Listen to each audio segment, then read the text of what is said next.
Sala, cozinha, quarto, banheiro. Você sabe o nome de todas as partes da casa em português? Nesse vídeo eu vou te mostrar.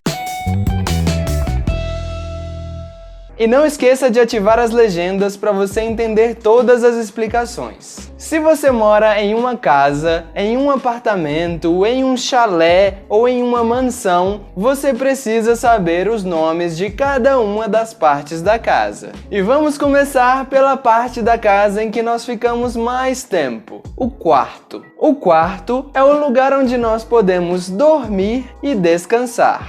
A sala é onde nós assistimos TV e ficamos tranquilos durante o final de semana. Em algumas casas, também é o lugar onde as pessoas comem, mas em outras nós temos dois ambientes separados. Uma sala de estar, com um sofá e uma TV, e uma sala de jantar, onde tem uma mesa com várias cadeiras para as pessoas comerem. A próxima parte da casa é a minha favorita, a cozinha. Na cozinha é onde nós fazemos comida boa. E se você nunca experimentou a comida brasileira, você precisa experimentar.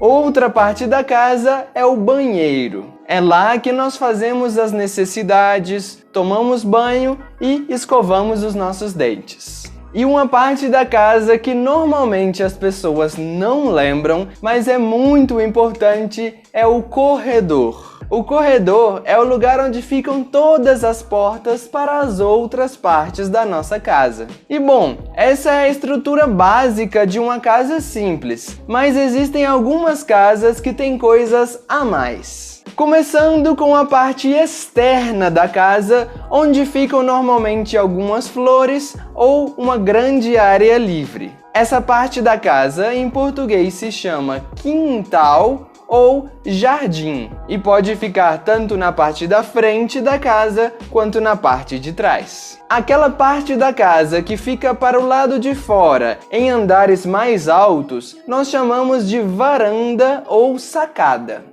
A parte em que lavamos as nossas roupas se chama área de serviço.